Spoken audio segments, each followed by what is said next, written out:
برصغیر کی تاریخ میں فرسٹ ٹائم رسمی امتحانات کا انعقاد ان کے دور میں عمل میں آیا، اور یہ جو ایگزامز ہوتے تھے سیکنڈ ایئر، یہ ذی الحج کے مہینے میں ہوتے تھے۔ کامیابی کی صورت میں اسٹوڈنٹس دوسری جماعتوں میں ترقی کر کے پروموٹ ہو جایا کرتے تھے۔ یہ تو جائزہ ہم نے دیکھ لیا کہ برصغیر میں جو مسلمانوں کا ایجوکیشنل سسٹم تھا اس میں جائزے کے کیا طریقے تھے۔ ایک دفعہ میں ریوائز کر دوں آپ کو، ابتدائی کلاس میں آموختہ یعنی کہ ڈیلی سبق سن کے نیکسٹ سبق دے دینا، اور ویک میں 1 ٹائم ٹیسٹ لے لینا، اور اعلیٰ تعلیم میں ڈسکشن میتھڈ تھا، مناظرہ، کوسچنس آنسرز۔ اگر کوئی اسٹوڈنٹ اس میں کامیاب ہو جاتا تو نیکسٹ کلاس میں پروموٹ ہو جایا کرتا تھا۔ اور پھر بعد میں محمد عادل شاہ کے زمانے میں پراپر ایگزامس کا طریقہ سٹارٹ ہوا، اور یہ ذی الحج کے مہینے میں ہوا کرتا تھا۔ اب ہمارا اس یونٹ کا ایک لاسٹ ٹاپک ہے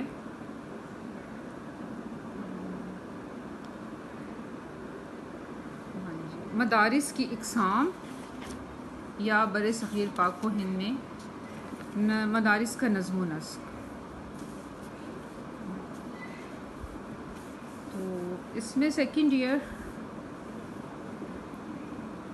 آپ جانتے ہیں کہ مسلمان حکمران کے جو مالی وسائل تھے وہ کافی محدود تھے، لیکن محدود وسائل کے ہوتے ہوئے بھی انہوں نے تعلیمی ترقی کے لیے بہت خدمات سر انجام دیں، بہت کام کیا، اور وہ بہت حد تک اپنے مقاصد کے حصول میں کامیاب بھی رہے۔ کیونکہ اس دور میں سیکنڈ ایئر عوام کی تعلیم کے لیے حکمران اور علماء خلوص نیت سے کوشش کیا کرتے تھے، اور اس میں وہ اپنی خدمات بھی پریزنٹ کرتے تھے۔ تو اس اعتبار سے اس دور میں جو درس گاہیں تھیں ان کی جو کائنڈس ہیں ان کو ہم شارٹلی دیکھ لیتے ہیں کہ کتنی ٹائپس کے مدارس تھے۔ تو فرسٹ سرکاری مدارس تھے۔ سرکاری مدارس سے مراد ایسے مدارس تھے جو سرکاری سرپرستی میں کام کرتے تھے، یعنی کہ ان کے اخراجات سرکاری خزانے سے پورے کیے جاتے تھے، اور ان کا انتظام و انصرام بھی سرکاری سطح پر ہوتا تھا۔ اس میں سیکنڈ ایئر غریب اور انٹیلیجنٹ اسٹوڈنٹس کو اسکالرشپس بھی دیے جاتے تھے، اور ٹیچرز کی تنخواہیں بھی فکس تھیں۔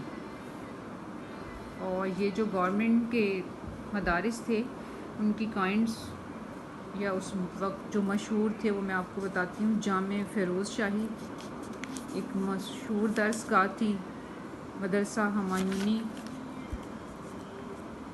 جامع فتح پور سیکری،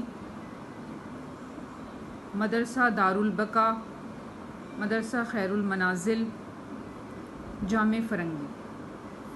یہ مدارس سیکنڈ ایئر حکومتی سرپرستی میں کام کرتے تھے۔ ان کے تمام اخراجات گورنمنٹ خود افورڈ کرتی تھی، اساتذہ کی تنخواہیں بھی خود دیتی تھی، اسکالرشپ بھی خود دیتی تھی، ان کے ساتھ ہاسٹلز بھی تھے وہ بھی گورنمنٹ خود چلاتی تھی، اور ان میں مشہور کے نیمز میں نے آپ کو بتا دیے ہیں کہ اس دور میں یہ مشہور مدارس تھے۔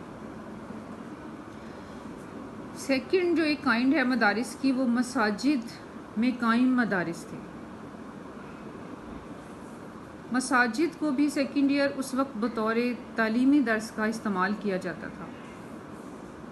قرآن مجید کی ناظرہ تعلیم کا انتظام مساجد میں ہی کیا جاتا تھا۔ یہ تو ایک روایت ہے ہی کہ قرآن ناظرہ کا اہتمام ہمیشہ ہی مساجد میں ہوتا ہے، لیکن اس کے سائیڈ بائی سائیڈ ان میں قرآن مجید، عربی، فارسی، ریاضی اور خوش نویسی کی تعلیم بھی دی جانے لگی، اور یہ باقاعدہ مدارس کی شکل بھی اختیار کر گئے۔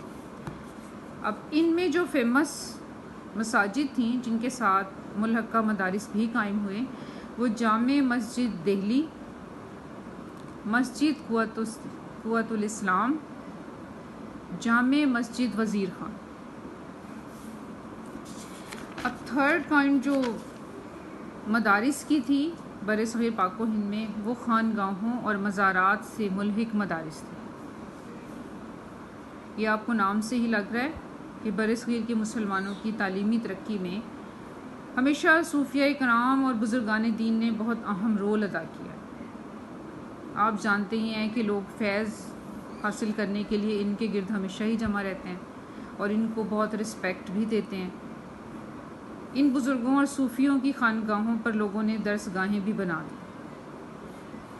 یعنی کہ ان کو پراپر ان کا یوز کیا کہ نہ صرف وہ وہاں پہ فیض لینے جاتے تھے بلکہ وہاں پہ انہوں نے درس گاہیں بھی قائم کر دیں، اور وہ ایسی درس گاہیں تھیں کہ جہاں پہ اسٹوڈنٹس کے قیام و طعام کا بندوبست بھی کیا جاتا تھا،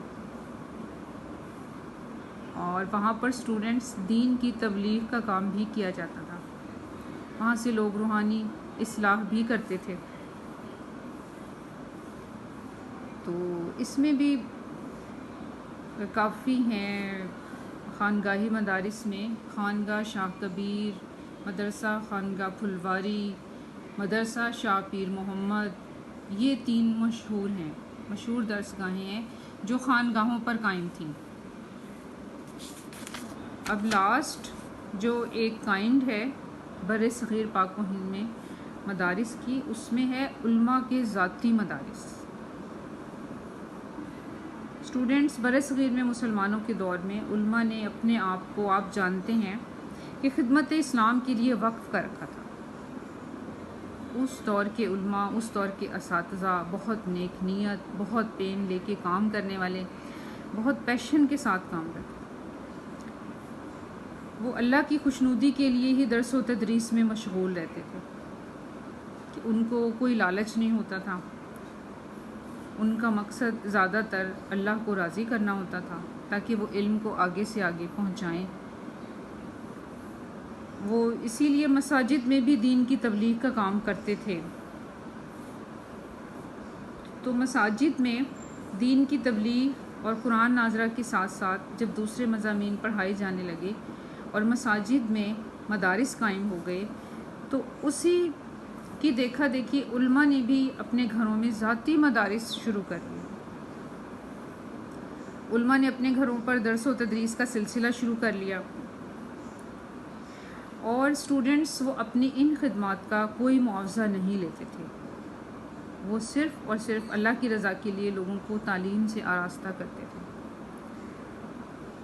اور جو ان میں سے ایسے علماء تھے جو زیادہ دولت مند سے، زیادہ صاحب حیثیت تھے، وہ اسٹوڈنٹس کو ٹھہرا بھی لیتے تھے اور ان کے کھانے کا اور ان کی رہائش کا بندوبست بھی کرتے تھے۔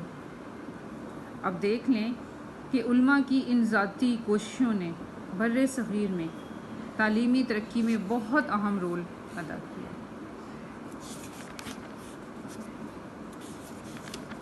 آج ہمارا یہ یونٹ ختم ہو گیا ہے، فرسٹ یونٹ، اور نظم و نسق اور جائزہ سے متعلق میں آپ کو کچھ کویسچنس بتاتی ہوں، شارٹ کویسچنس۔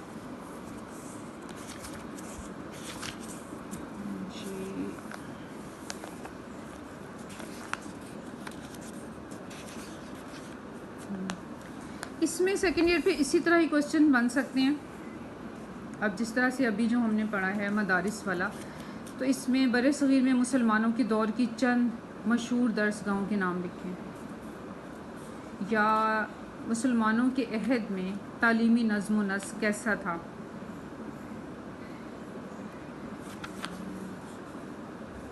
یا جو ہم نے پچھلا ٹاپک پڑھا ہے اس میں سے کویسچن آ سکتا ہے، آموختہ سے کیا مراد ہے، اسلامی نظام میں امتحانی طریقہ کار کا کیا میتھڈ تھا، سلاطین دہلی اور مغلیہ دور میں سالانہ امتحان کا کیا طریقہ رائج تھا۔ اور یہ کویسچن بہت دفعہ آتا ہے آپ کے پیپر میں، بر صغیر کی تاریخ میں سالانہ امتحانات کا طریقہ کس نے رائج کیا۔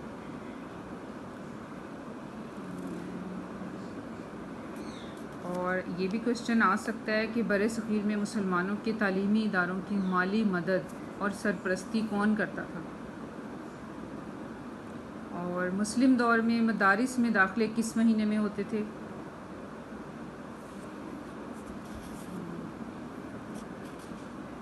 یہ آپ کے شارٹ کویسچنز ہیں، اور اس کے سائڈ بائی سائڈ آپ کو ایم سی کیوز بھی آتے ہیں. یہی جو امپورٹنٹ شارٹ کوسچنس ہیں ان کو آپ اگر اچھی طرح پریپیئر کریں تو ایم سی کیوز بھی آلموسٹ ان میں سے ہی بنتے ہیں.